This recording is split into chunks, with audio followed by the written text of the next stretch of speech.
তৃণমূল কংগ্রেসের সর্বভারতীয় সাধারণ সম্পাদক ডায়মন্ড হারবারের সাংসদ অভিষেক বন্দ্যোপাধ্যায়ের Z+ নিরাপত্তায় যখন কাঁচি চলল, ঠিক তখনই প্রাক্তন মুখ্যমন্ত্রী মমতা বন্দ্যোপাধ্যায়ের নিরাপত্তায় যাতে কোনো রকম গাফিলতি না হয় সেই নির্দেশ দিলেন মুখ্যমন্ত্রী শুভেন্দু অধিকারী।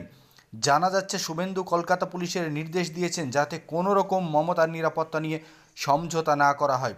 কারণ প্রাক্তন মুখ্যমন্ত্রী শুধু রাজনৈতিক ব্যক্তিত্ব নয়, তিনি দীর্ঘদিন এই রাজ্যের শাসনভার সামলেছেন।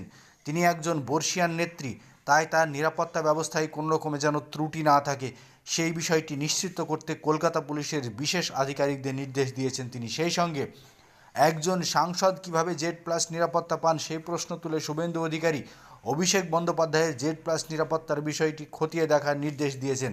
শনিবার মুখ্যমন্ত্রী পদে শপথ নেওয়ার পর সোমবার নবান্নে প্রথমবার শীর্ষ পুলিশ আধিকারিকদের সঙ্গে বৈঠক করেন শুভেন্দু অধিকারী।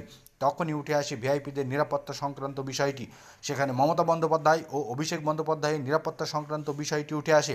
অভিষেক বন্দ্যোপাধ্যায়ের নিরাপত্তার ক্ষেত্রে প্রশ্ন ওঠে, একজন সাংসদ এভাবে Z+ ক্যাটাগরি নিরাপত্তা পেতে পারেন কিনা সেটা পুলিশকে খতিয়ে দেখতে হবে, প্রয়োজনে বিশেষ ব্যবস্থা নিতে হবে। কিন্তু মমতা বন্দ্যোপাধ্যায়ের নিরাপত্তায় কোনো রকম কাটছাঁট করা চলবে না বলে স্পষ্ট নির্দেশ দিয়েছেন শুভেন্দু অধিকারী।